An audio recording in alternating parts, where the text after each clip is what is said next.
Então, deputado, só para a gente começar, como é que o senhor avalia o trabalho do governo dentro do Congresso Nacional nesse ano de 2020, também levando em conta a pandemia, né? Como é que foi a sua atuação dentro do Congresso Nacional enquanto representante do governo? Com certeza, o ano de 2020 foi desafiador para todos nós. E ainda mais para nós que somos parlamentares, que temos que dar uma resposta de resultado prático aos brasileiros. E, naturalmente, eu assumi na vice-liderança do governo, aumentou muito a nossa responsabilidade.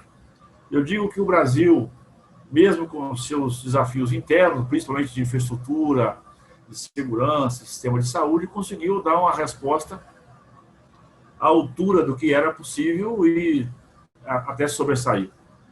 Tenho certeza que nós fizemos um esforço extraordinário, não só do ponto de vista financeiro, quando o governo construiu a inteligência e teve a aprovação do parlamento do auxílio emergencial, das medidas provisórias para as pequenas e microempresas, das flexibilizações da questão trabalhista, ou seja, nós tivemos capacidade de dar resposta para que pudéssemos distensionar a pressão que estava quando se iniciou a pandemia e, naturalmente, assim que a pandemia foi se estendendo, também teve, nós fomos aprendendo nessa convivência, aprendemos um novo normal. O governo conseguiu dar uma resposta, principalmente em recursos às prefeituras, estados, hospitais públicos, hospitais filantrópicos e também com a disponibilidade de equipamentos, principalmente respiradores, que era um drama no início da pandemia, mas uma forte mobilização tanto do Ministério da Saúde quanto do Ministério da Infraestrutura, que foi muito importante para poder ajudar nessa distribuição em todo o Brasil. Então, as respostas estão aí. A economia, mesmo com a pandemia ainda posta, a economia mostra sinais de recuperação, né? E a gente tem que dar, às vezes, não esquecer do que foi a gravidade. Vou citar um exemplo prático para a gente ter noção da nossa dimensão. A companhia aérea Azul, ela tem mais ou menos, em média, 1.000 voos diários para 150 destinos do país. A companhia aérea Azul chegou a operar com 70 voos diários. Ou seja, eu estou falando de redução de 93% da sua movimentação. E no meio da pandemia até essa data, agora, a companhia Azul já retomou totalmente a sua capacidade de voo, já retornou próximo aos 1.000 voos diários, com os mesmos destinos. Isso mostra porque essa mobilidade de pessoas é bem um termômetro daquilo que foi a economia. Uma coisa muito importante que o Brasil conseguiu, e o governo ajudou muito, mas agradecer muito os agricultores, que a agricultura não parou. Todo mundo tem muito medo da fome. E o agronegócio, a agricultura não parou, não faltou alimento, nem para a mesa dos brasileiros, e naturalmente também produtos da agropecuária para a balança comercial. Então, tem o nosso reconhecimento a essas cadeias essenciais da produção agrícola, o agradecimento nosso aos caminhoneiros, que são muito importantes. O Brasil é muito dependente da malha terrestre, e o Ministério da Infraestrutura, com o Ministério da Saúde, construiu os protocolos do setor de transporte, também teve essa entrega. E nós, no parlamento, aqui, foi um trabalho intenso. Eu, particularmente, estive em Brasília todas as semanas, se dedicando a todos os ministérios, deram a resposta. O governo se mobilizou, a base do governo esteve mobilizada. Fizemos o enfrentamento político quanto necessário. Está aí o Brasil, que produz, que trabalha e produz, continua de pé. Conseguimos segurar com o auxílio emergencial, naturalmente, o aquecimento do mercado interno e também trazer um conforto e um alento sem prejudicar as questões fiscais. E o desafio agora está posto aí, eu tenho convicção que a vacina está muito próxima. Isso traz um alento de médio a longo prazo, tendo em vista que a nossa expectativa é que, de forma global, a partir de janeiro, nós já começamos a ter uma vacinação em massa no Brasil, até final do primeiro semestre. Isso já dá uma tranquilidade e permite essa programação. E o parlamento tem que fazer as correções daquilo que for necessário para que possamos retomar a economia, retomar o emprego, retomar a normalidade dentro da responsabilidade fiscal e política que a nós é demandada. O senhor é bem atuante também nessa parte da saúde, né, na área da saúde. O senhor acredita que os projetos aprovados neste ano para o setor da saúde foram e são suficientes para suprir essa demanda brasileira, especialmente na pandemia? Quando nós começamos dessa pandemia, ninguém tinha uma noção clara do tamanho e da dimensão que essa pandemia ia se colocar. Então, o governo agiu muito rápido, e nós agimos muito rápido, para que não faltasse recursos para as prefeituras e para os estados e para os hospitais filantrópicos. Na verdade, é a porta de entrada do cidadão. Esse é o papel do governo federal. O segundo passo importante, no início da pandemia, foi essa atenção que nós tínhamos de respiradores, que é um equipamento essencial quando da necessidade de fazer, de se entubar a pessoa que estava no estágio avançado do Covid. O governo conseguiu dar essa agilidade, fazer essas entregas, e hoje, graças a Deus e ao parlamento, agradecer muito o parlamento, a base do governo teve muito consolidado, o governo trabalhou rápido, e nós conseguimos trazer tranquilidade às prefeituras, que hoje estão com recurso suficiente no caixa para fazer esse enfrentamento, aos estados, que também estão com recurso suficiente para fazer esse enfrentamento. Fizemos operações emergenciais no mundo todo, trazendo da China. Foram mais de 40 voos que vieram com equipamentos como EPI, como luvas, como macacão, que tinham um caráter emergencial, e fazer isso chegar nos rincões do Brasil. Então, assim, foi um desafio, mas eu digo que a nossa resposta ela foi satisfatória, né? Tendo em vista que é uma pandemia global, não é uma pandemia no Brasil. Não, o mundo todo estava sob pandemia, e mesmo assim nós somos eficientes e eficazes, tanto na distribuição de recursos para os entes federados, para os hospitais filantrópicos, e, naturalmente, também na aquisição e compra de equipamentos na China, principalmente, fazer com que isso chegasse em cada unidade de saúde, em cada prefeitura, em cada hospital, para também trazer tranquilidade aos pacientes e aos profissionais. Agora, falando de alguns projetos de lei de maior repercussão, né, que foram aprovados nesse ano, como o Marco do Saneamento Legal e a nova Lei do Gás, que agora está em avaliação no Senado, né? Como é que essas leis podem ajudar o setor da economia, o setor da saúde, né? Porque, falando do saneamento básico, a gente fala de lavar as mãos, de água, né, encanada e água potável para as pessoas. Então, como é que o Marco do Saneamento e a nova Lei do Gás podem ajudar nesse sentido? Para nós, acho que o parlamento e o governo marcou posição na história quando fez o enfrentamento do novo marco do regulatório do saneamento básico no Brasil. Um texto que, por mais de 20 anos, tramitava aqui na casa e não tinha feito um enfrentamento, que é um enfrentamento de ruptura. O Estado reconheceu a sua limitação, o governo se mobilizou, eu tive a oportunidade de presidir tanto a medida provisória quanto a comissão especial, e nós abrimos esse mercado para trazer dinheiro novo, para que façamos chegar nos próximos anos. Isso vai ser muito importante, que é a universalização do saneamento básico no Brasil, tanto urbano quanto rural, porque é uma vergonha. Nós estamos com mais de 30 milhões de brasileiros que não têm uma água tratada decente na sua casa, e mais 100 milhões de brasileiros que, de certa forma, têm acesso e contato com a falta de saneamento básico. Isso tem um custo muito caro para o país, porque a cada R$1 que você investe em saneamento básico, é 4 que você deixa de gastar, não é com saúde, é com a doença provocada pela falta de saneamento. Então, é o marco da dignidade. De novo, o parlamento teve a grandeza, a base do governo esteve consolidada, o governo nos deu esse ambiente, e o Brasil hoje tem um texto que já permitiu, inclusive, sucesso, né, dessas parcerias. Vamos citar aqui já Maceió, que já abriu o mercado, e Cariacica, no Espírito Santo. Foram 2 cases de sucesso, já feitos no pós-aprovação do novo marco do saneamento básico, que mostra a grandeza. E isso vai ser muito bom também, né, olhando para a economia. Nós estamos imaginando aí alguns bilhões que vão entrar no mercado, tendo em vista que isso gera emprego, material de construção, a indústria da construção civil, ela tem uma entrega muito concreta também. Então, nós vamos reaquecer a economia com investimentos robustos na infraestrutura de saneamento básico e água. Vamos avançar agora com resíduos sólidos e águas pluviais, e isso vai ser muito bom. Então, você vai reaquecer a economia, vai trazer dinheiro novo para o mercado brasileiro, e você vai trazer dignidade a todos nós. Nós queremos agora o enfrentamento e antecipar esses prazos para que possamos universalizar o mais rápido possível o saneamento básico. E a nova Lei do Gás, também uma ruptura. O gás é uma oportunidade da costa brasileira, é uma energia barata.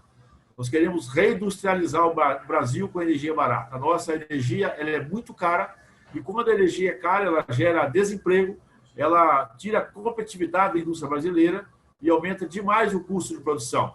Nós queremos energia barata nas nossas residências, nas nossas padarias, nas nossas mercearias.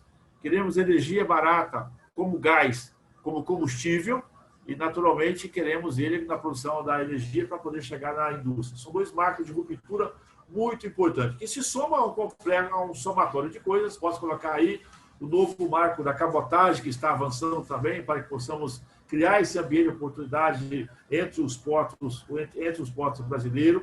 A Casa Verde e Amarela, que ela vai dialogar com o saneamento básico, ela vai dialogar com a economia, ela vai dialogar com a dignidade, uma vez também que nós temos dois marcos importantes da Casa Verde e Amarela, que é permitir tanto a regularização fundiária como a questão comercial e também a reforma e melhoria. Porque nessa pandemia veio a ordem fica em casa. E nós descobrimos que as nossas casas não foram feitas para a gente ficar em casa. Então é preciso criar um ambiente da economia também para que possamos permitir para que façam reformas e melhoria. Então, você vê que nós temos como governo criar uma base estruturante, de ruptura, e possamos avançar cada dia mais. E, com certeza, isso vai somar a outras reformas necessárias para criar um ambiente menos burocrático, mais leve e fácil, para que as pessoas possam se emancipar pelo seu trabalho, pela sua renda. E, naturalmente, a reforma da Previdência, que foi um marco histórico na República Brasileira, esse marco da Previdência, o novo marco da Previdência, inclusive foi ele que permitiu que nós, inclusive, pagássemos o auxílio emergencial, fizéssemos o enfrentamento financeiro dessa pandemia sem mexer na questão inflacionária. A economia que nós fizemos em torno de 1 tri na reforma da Previdência é muito próximo daquilo que o governo que os recursos públicos estão investidos nessa pandemia. Se não tivéssemos feito a reforma da Previdência, nós não teríamos dinheiro para o auxílio emergencial, nós não teríamos dinheiro para respirador, nós não teríamos dinheiro para dar esse atendimento às micro e pequenas empresas que nós demos agora na pandemia. Então, assim, sem saber, nós criamos um ativo que foi usado agora. Então, a previdência do ponto de vista financeiro foi importantíssimo para que o governo pudesse se endividar sem comprometer a questão fiscal e, naturalmente, olhar em juros também e trazer essa tranquilidade para que pudesse dar esse atendimento para que o Brasil pudesse passar essa pandemia, tendo mitigado, na verdade, os maiores impactos. O senhor mencionou o projeto de lei da cabotagem, né? Eu queria só voltar um pouquinho nisso, que foi aprovado recentemente o texto base. O que o senhor pode adiantar para a gente sobre esse BR do Mar? O que vai trazer de benefícios para a economia, geração de emprego? O que você pode adiantar para a gente? O Brasil tem um desafio na logística. A nossa costa é continental, de extremo norte ao extremo sul. O novo marco da cabotagem ele traz uma flexibilização, né, e uma desburocratização para que possamos fazer navegações entre os nossos portos. O Brasil tem muitos portos pequenos e cada dia mais os navios globais são cada vez maiores, que têm limitação de atracar nos portos brasileiros. A nova cabotagem, estão trabalhando agora, inclusive, para que possamos reduzir o ICMS do combustível, para incentivar ainda mais a cabotagem. Nós queremos aumentar a oferta dessa atividade de meio, para que possamos transportar mercadorias na costa brasileira. Isso vai permitir a potencialização de navios maiores chegando na nossa costa, esses produtos poder chegar aos rincões do nosso país pela nossa costa mais barato, mais ágil, com mais facilidade, com menos burocracia. E o outro passo extremamente importante é também sair com essas mercadorias. O Brasil pode exportar por portos menores e, às vezes, navios maiores chegam a portos menores e isso tira competitividade da indústria brasileira. Com a cabotagem mais barata e mais fácil, vamos dizer assim, com menos burocracia, vai permitir também que o Brasil possa escoar com mais facilidade o seu produto. Então, é uma entrega que tem um impacto na logística brasileira, na agilidade da recepção e na agilidade das nossas entregas. Vai aumentar muito a competitividade da exportação brasileira e também, com certeza, vai ter um impacto nos custos do nosso produto. Uma vez que o transporte na nossa costa sendo mais barato e mais ágil, também vai baratear o produto final que chega na mesa do consumidor. Deputado, então, só para a gente finalizar, o que a população que está lá na ponta, que está lá nos municípios, o que a população pode esperar para o próximo ano em relação aos projetos de lei, às ações dentro do Congresso Nacional? a prioridade zero nossa do Congresso nesse momento é criar um ambiente econômico para assim que tenhamos vacina legalizada e regularizada, possamos ter ambiente econômico para que essa vacina possa chegar mais rápido a todos os brasileiros de forma gratuita. A Anvisa está cuidando desses protocolos. Não, eu sempre digo que vacina não são gotículas de chuva que caem do céu, são milagrosas, não. Tem um protocolo que tem que ser seguido. Estamos muito próximos que essa vacina possa chegar a todos os brasileiros sem politizar o assunto. O governo tem tratado isso com muita maturidade. Nós estamos cuidando aqui na casa, na mãe de todas as reformas, que é a reforma tributária. O texto está muito próximo de chegar a um texto nosso ideal, e essa entrega vai ser muito importante, porque ela vai distensionar o sistema tributário, vai tirar o governo do cangote dos brasileiros, vai desburocratizar o nosso sistema, isso vai permitir o emprego de mais brasileiros, ampliação de novos negócios e, com certeza, aumentar a renda do nosso cidadão. E, com uma boa carga tributária, continuar prestando serviços de altíssima qualidade. Feito isso, o nosso desafio no próximo ano também é a reforma administrativa, para que possamos tirar a máquina pública nossa. É pesada, ela é lenta, nós precisamos desburocratizar e dar mais agilidade na máquina pública. E precisamos de criar um ambiente para gerar mais emprego. O brasileiro precisa trabalhar, ter mais renda e ter mais flexibilidade. O parlamento tem essa responsabilidade, o governo tem essa responsabilidade e, naturalmente, tem outros projetos que se somam a esse. Né? Um projeto desse não é um projeto só. Mas nós estamos muito antenados a cuidar de todos os brasileiros, a permitir o emprego, aumento da renda, a renda de quem trabalha como assalariado, a renda dos nossos agricultores, a renda do setor de serviços, que é muito importante para nós. O Brasil precisa de criar um ambiente para a tecnologia, para suas startups, a facilitar a modernização da indústria brasileira. Precisamos de reindustrializar o país para poder abrir o nosso portfólio de vendas, potencializar o nosso agronegócio, que é muito importante para a nossa balança comercial. Daí o trabalho extraordinário que, somado, a ministra Tereza Cristina, junto com o ministro Tarcísio, faz para a tecnologia, para investimento, para a produção agropecuária e, naturalmente, para a infraestrutura, e assim o Brasil mais leve, um Brasil mais soberano, um Brasil que realmente possa ser devolvido aos brasileiros que levantam cedo, que trabalham e que produzem. Esse brasileiro que tem que ser o dono do cofre, o dono da chave. E nós, políticos, e o governo está atento a isso, fazer que a gente criar um ambiente de oportunidade e dignidade para todos os brasileiros. Muito obrigada, deputado. Você tem mais alguma coisa que talvez a gente não tenha perguntado que o senhor queira acrescentar? Acho que, se somar a tudo isso, é esse governo, que é um governo de ruptura, um governo que tem ministérios técnicos, que tem dado respostas extraordinárias, somado por uma base parlamentar muito sólida de um Brasil que dá certo. Então, o governo ele trabalha para o Brasil, diferente de outras épocas que o governo trabalhava por interesse de ideologia ou de grupos. Isso permite, inclusive, que a base do governo seja ampliada, porque, sendo de partidos aliados ou não, eu encontro aqui no parlamento uma grande base de gente que está olhando para o Brasil. Brasil que tem que realmente ser mais leve, ser mais fácil. Então, eu percebo no parlamento, a cada dia mais, muita responsabilidade, tem números consolidados para que possamos fazer o enfrentamento e fazer todas as reformas que o Brasil precisa e merece. É isso, deputado. Muito obrigada, viu, pela sua atenção. Obrigado a você. Abraço.